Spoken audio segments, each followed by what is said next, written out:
what I want to share with some of you, I want to share it with all of you, not some of you, is the fact that I have said repeatedly, I can stand here every single week and at least lay, if they're small snippets or nuggets of concepts that are usually highly rejected by the world at large. The world at large, if I were to stand here for the world at large and say, you need to give because there are starving children, forget about in Africa, there are starving children here in Los Angeles, people would get all warm and fuzzy and say, well, of course we'll give. Or if I maybe said to some and made the appeal that if you give a gift, a love gift, you'll get thus and so, whatever it is. But anyone who is truly concerned about the souls of people is going to be concerned with you understanding the proper concept and the proper way to give. This is not a denominational issue. This is a universal, unilateral problem. Everywhere you look, people are confused. They think that the church is either a charity, and our responsibility, by the way, in the world's eyes is to take care of the poor. Jesus said, the poor you'll have with you always. I don't care how much money, listen carefully, how much money you think if a church had, it would do. I challenge you to look at the Vatican. I was just told, somebody said that somebody went out, some representative, I'm not sure if it was the Pope himself, but they fed a few paltry 100 maybe with sandwiches around the Vatican. Really? I mean, they're sitting on, and we know this, treasures with the value unknown, unfathomable. Don't say that if the church had more money, it would take care of feeding the poor, because there is the prime picture of, here, I preach to you this message of charity, yet we will not do more than we ought or we can. In other words, it's just like these folks that politically walk around or fly around or whatever and tell you to, watch your carbon footprint and conserve and do this, right? It's some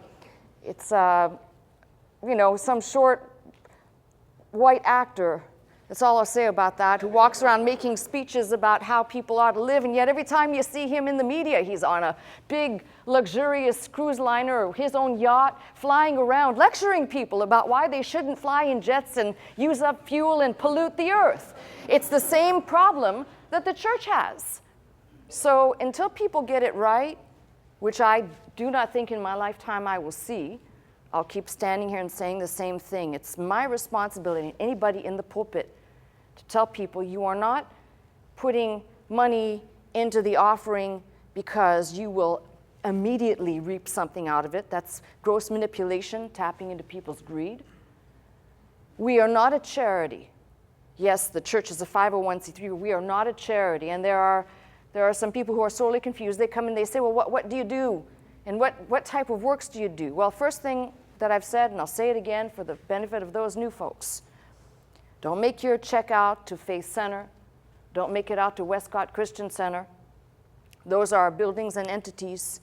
And unless you are receiving life words from the structure itself, I suggest you and I stay with what the Bible says. The Apostle Paul says, let the one who is catechized, essentially, repeated, truth repeated, being denned in, you pay the one who teaches you.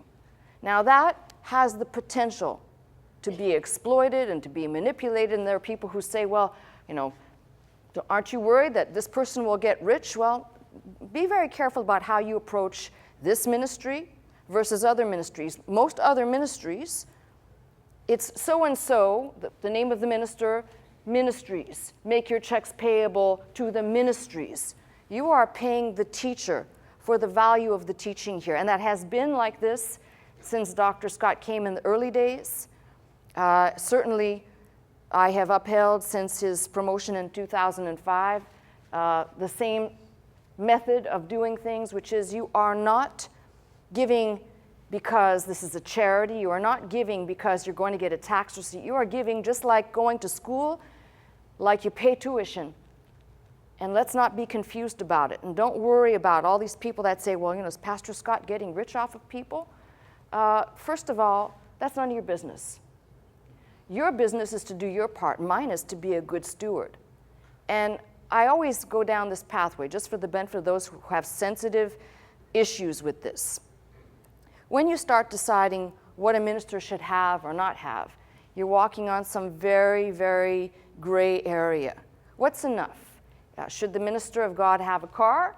And then here comes the people who say, well, you know, they should have the worst car that they could possibly, just because they just have to get from point A to point B, and they have to show their vow to essentially to poverty, which, you know, if that's your choice as a minister, that's your business. Don't put it on me. Neither do I appreciate people, and there are some, who think that being a minister is like lifestyles of the rich and famous. They've got their driveways lined up with every type of brand new race car and fancy car and whatever. There are extremes to everything. Anything in God's program can be abused, and everything is okay in moderation. And I believe that I have made it clear. I'm supposed to get $1 a year plus expenses. I haven't even collected my dollar yet. Please don't clap over there. How many dollars would that be, friends? Huh? 11? Are you trying to cheat me out of $1 now?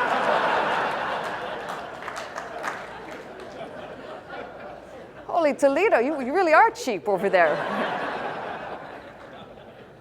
My point is that whatever the world does, they can do. We do things differently here because this is a teaching ministry, and I'm trying to show people the benefit and the value of looking into God's book and taking from the book and making that the template for which we try to order things here. With that being said, I use the key word, try.